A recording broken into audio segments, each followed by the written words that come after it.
And now, a tale well calculated to keep you in suspense. Tomorrow is Abraham Lincoln's birthday. 97 years ago, Lincoln, one of our greatest presidents, died, slain by the bullet of the actor John Wilkes Booth. Many historians feel that if Lincoln had lived, our history and world history would have been profoundly changed for the better. With this in mind, we bring you now a strange and unusual drama, The Man Who Went Back to Save Lincoln. This first portion of Suspense is brought to you by Alpine Cigarettes.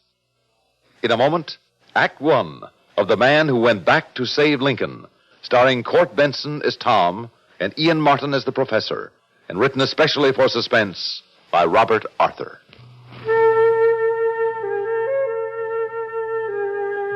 What's it like to smoke an Alpine? Well, it's like many fresh little things that please you. It's like the stirring of leaves when a breeze comes up. Like a weather vane turning in a summer sky. The way the air feels in the morning when you open the door to get the paper. That's what it's like to smoke an Alpine. Alpine is nothing at all like the sort of smoking you may be used to. Alpine is a fresh, freewheeling kind of smoke. A bright, bracing, even invigorating kind of taste, pack after pack. If this sounds good to you, try Alpine. There's something more to smoking with an Alpine cigarette.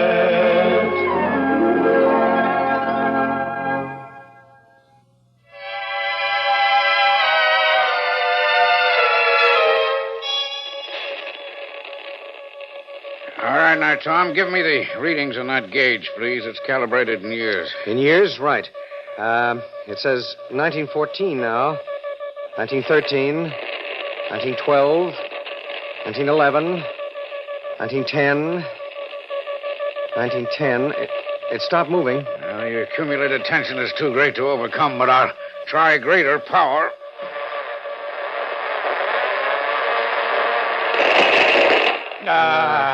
That's what I was afraid of. Field coil blew out. But at least I added a couple of years. The projective force went all the way back to 1910. That's 52 years. Professor Hodges, what do you intend to call this invention? Oh, well, I could call it, let's see, an electronic compressor for transmitting personality patterns across temporal gap. Time machine would be simpler. Yes, but it wouldn't be accurate. In one sense, a time machine is a total impossibility, believe me. But in another sense, everyone travels in time constantly. I'm not sure I'm following you, Professor Hodges. All right, what happened on your 10th birthday? Well, I had a big party. I got a pony for a present, and I rode him all over the lawn. I can still feel the licking I got for ruining the lawn. Now, you see, you just traveled back 28 years in time. Mentally, of course. Yeah, I did, didn't I? Exactly. Now, suppose I connected this apparatus to you. Suppose I then focused it on some special date in history and at some special point where I knew people were present. Are you following me? Yes, I think so, sir. Now, the electronic circuits would take your memory pattern, your personality, amplify it millions of times, and push it back into the past, into the mind of some person at that particular spot at that particular time. I see. You would be able to think with his mind, see with his eyes, hear with his ears, and move about with his body. Well, put it that way, it doesn't sound quite so impossible. Oh, it's very much possible. Of course, there are difficulties. I imagine there must be a lot of them. Oh, the technical difficulties can be overcome, but... Well, now, for instance, suppose your mind finds itself inside the mind of a very strong-willed individual who fights you. Ah, yes, I see the problem. He might dominate you, make you helpless. Yes, it's all very uncertain. Well, uncertainty is one of the natural principles of existence, Professor. Oh. Then, would you be willing to take the risk, Tom? Risk? You mean of a trip into the past? That's just what I mean. Now, look, Tom, you're only 38, but you're already one of the world's foremost authorities on Abraham Lincoln. Thank you, sir. I think I'm pretty well grounded on the subject anyway. I've read your books, and I've followed your career ever since you were one of my students. I know that you believe Abraham Lincoln's death at the hands of John Wilkes Booth in 1865 was one of the great tragic turning points in history. Oh, it was. If Lincoln had lived, Professor, why, this would be a different world. He would have healed the wounds of the Civil War and left us a great nation decades sooner. We would have been a world power by 1900. We would have had the strength to prevent both world wars. We'd be living in a world so much better that... I'm letting myself get carried away again, speculating about suppose Lincoln had lived. All right, son. Suppose he had lived. I know, but he didn't. Tom, today is February 11th, 1962. Tomorrow is the anniversary of Abraham Lincoln's birth. Now, almost 97 years ago, on April 15th, 1865, Lincoln was assassinated. How would you like to go back across those 97 long years and save Abraham Lincoln's life?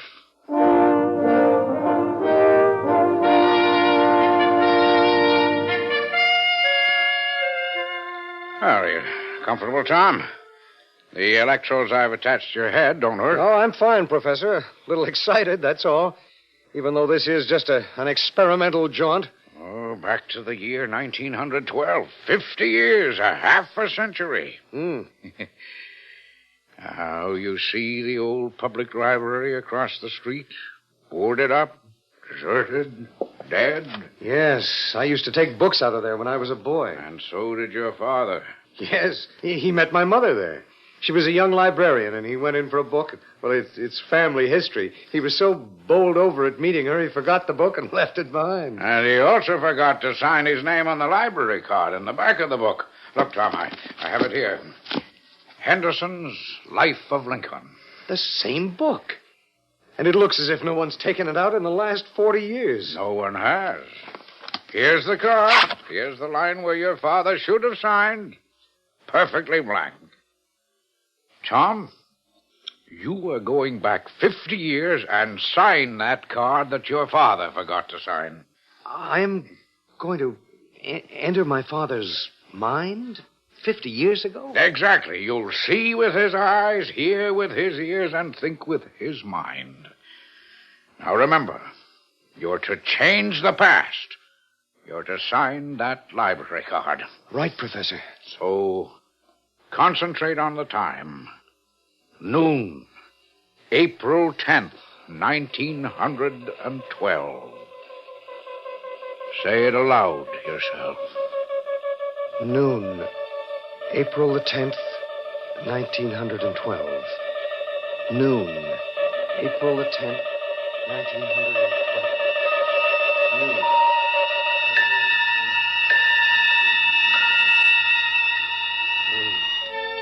April the 10th, 1912.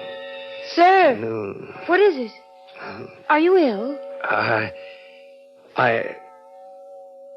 Where am I?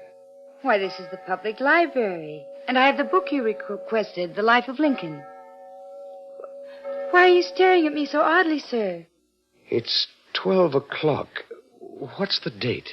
Why, April 10th, 1912. And today is the first time I ever saw you, isn't it? Yes. But you're Mary Andrews from Philadelphia. Why... You just started working here today. Oh, yes, but how did you know? How did I know? Why, I seem to have always known. That's queer. It's as if there were a voice in my mind telling me things. Are you sure you're all right? Just a little dizzy. The effect of love at first sight. Oh, please, sir. I mean it. Mary, Miss Andrews, will you have lunch with me? Why, Good, that's settled. It's lunchtime. Get your hat. Oh, all right, I will. But this book, don't you want to take it? Oh, bother the book. Lincoln can wait. But wait a minute. There's something I'm trying to remember. Something I have to do. That's it. I do have to sign the card. Oh, not if you don't want to. Yes, I do. I must. There's something in my mind, something telling me not to fail. I have to hurry. Feeling a little dizzy. My name, Tom Morrison. No, not Tom. What's wrong with me? Henry Morrison. There. Card's all signed. Now Mr. Morrison, you're so pale. Can I get you a drink of water? Mr. Morrison? Mr. Morrison? Mr. Morrison?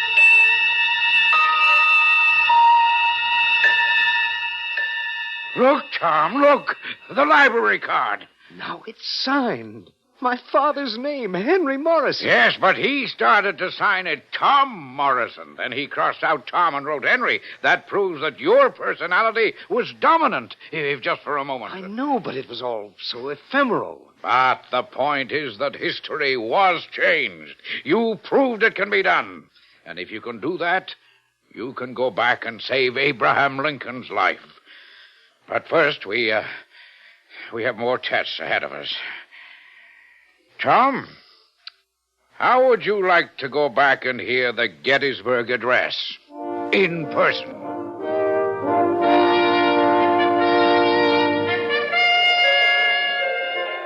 Hey, you, take care. You pushed me. Sorry, I felt dizzy. Where am I?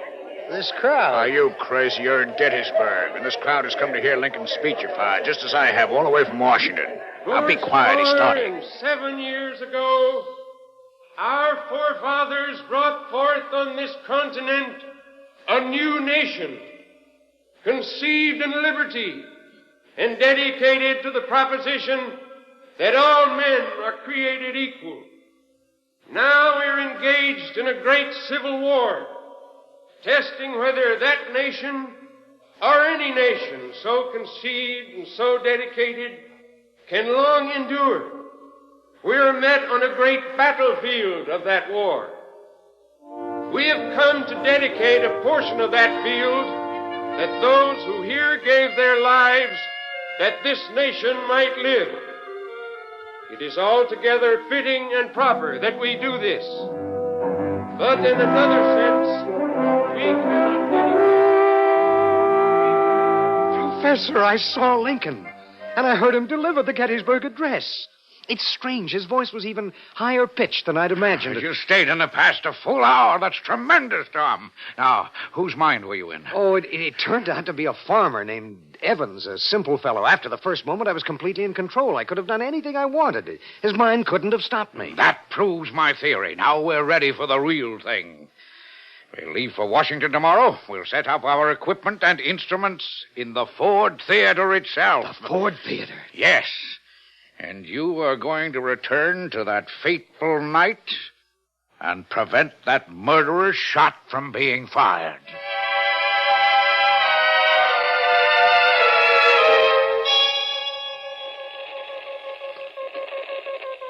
Well, everything seems to be working.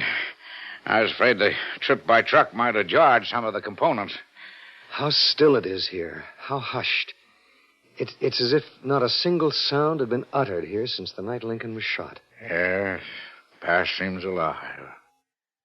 Oh, they say that time turns back for no one, that the moving finger writes and having writ moves on.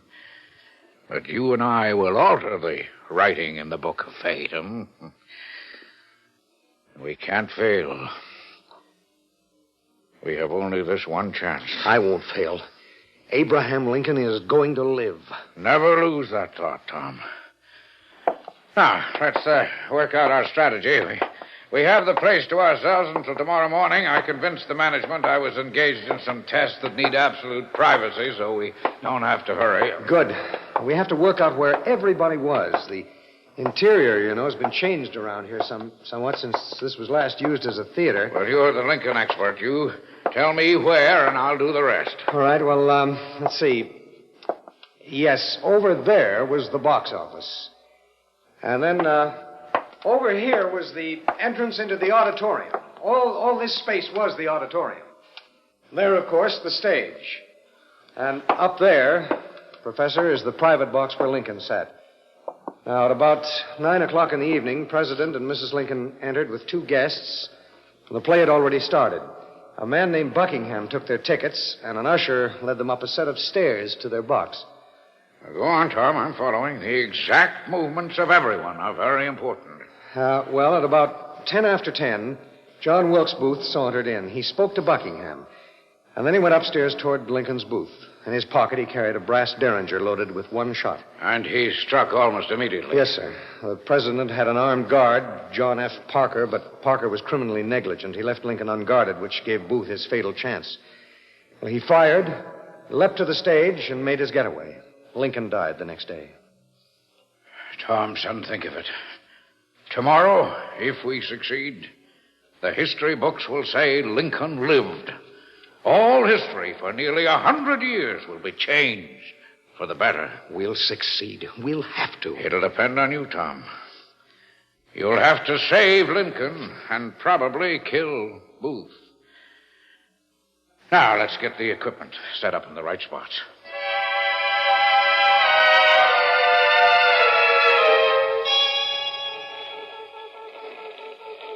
Yeah, everything's working. How do you feel? Keyed up. Anxious to get started. I can't tell you how excited I am. If anything goes wrong, it can kill you, Tom. I'm willing to take the chance, sir. And also, if anything goes wrong, we won't get a second chance. I know. So let's recheck now everything that I'm going to do. First, you plan to send me back into the mind of Buckingham, the ticket taker. Well, he's the logical choice, and I hope we can count on his being a man of no great mental attainments. Success or failure may rest on that. Yes, of course. It'd be fatal if I found myself in the mind of someone strong and determined whom I couldn't control. If that happens, son, do nothing. Will yourself back to your own time. Change nothing. Under those conditions, we can try again. Once you've changed anything, we can never make another effort. Yes, I understand. However, I don't think anything will go wrong. Now, we know exactly where Buckingham stood and can focus the temporal personality transmitter very closely. Now, Tom, you know it'll take a supreme effort. Yes, I know, sir.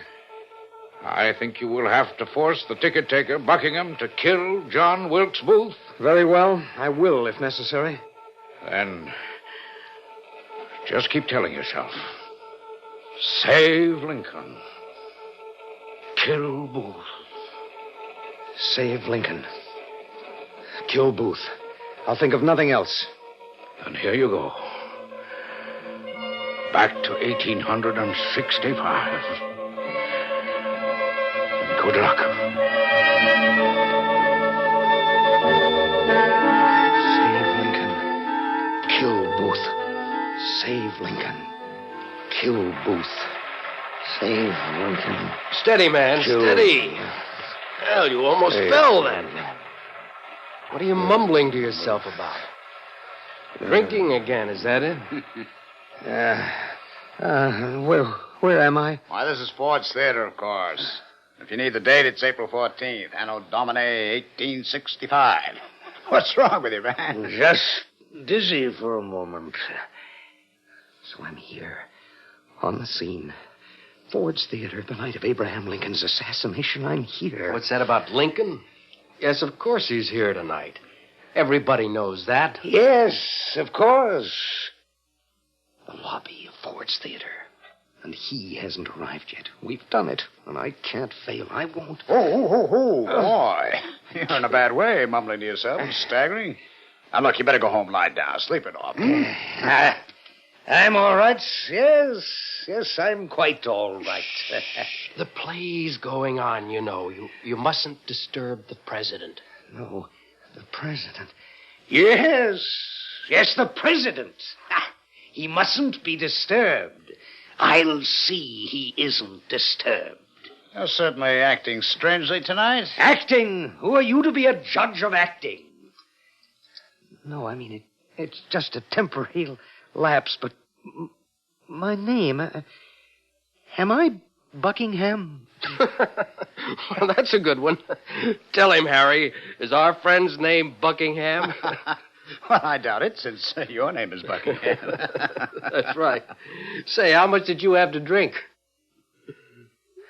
We missed. Somehow we missed. I'm someone else. Buckingham, what the deuce is he muttering to himself? Yeah, but it won't make any difference. I'll find him, kill him. Look, why don't you go in and sit quietly until you're yourself again? Now, just don't make any noise. No, I can't sit down. I've got to find someone. But who? Yes, Lincoln and John Wilkes Booth. Save one, kill the other. Oh, hey, Buckingham, help me hold him up. He's staggering. All right. Dizzy. I've got to concentrate on Lincoln. Booth, concentrate. There's no whiskey on his breath. He's ill. We'd better get him outside. Yeah. Come along, old fella. No. I'm all right. It's past 10. I have something important to do. Matter of life and death. Tell me, have you seen Booth? John Wilkes Booth, the actor? Have we seen Booth? Yes, I want to find. Come over me. Peculiar dizzy spell, then. Can't let that happen. I have too important a project to carry out. That's strange. He's recovered. Excuse me, gentlemen. I have to go in. I have a very important engagement to keep tonight. Yes, very important. A matter of life and death. Good night, gentlemen. This is a night when history will be made. Well, that was a funny performance. He wasn't drunk, but he certainly seemed to have something on his mind. He talked like two different men there part of the time. Yes. Well, with him, you never know what he's up to. Those actors. A strange bunch. Just imagine him asking us if we'd seen John Wilkes Booth.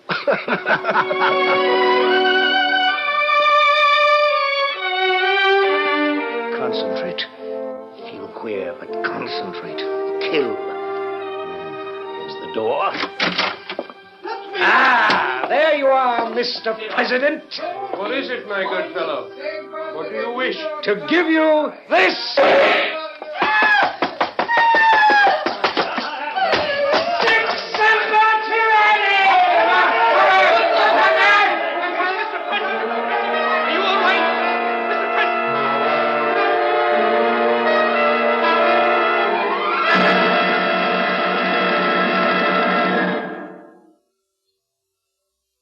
Suspense. You've been listening to The Man Who Went Back to Save Lincoln, starring Court Benson as Tom and Ian Martin as the Professor, and written especially for Suspense by Robert Arthur.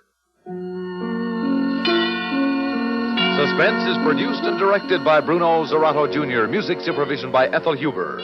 Featured in tonight's story were Margaret Draper as Mary Andrews, Cliff Carpenter as Buckingham, Ralph Bell as the man. The voice of Abraham Lincoln was created by Jim Bowles. Listen again next week when we return with The Old Boy Friend, written by Peter Fernandez. Another tale well calculated to keep you in suspense. Get in the game with Phil Rizzuto's Sports Time every night but Sunday on the CBS Radio Network.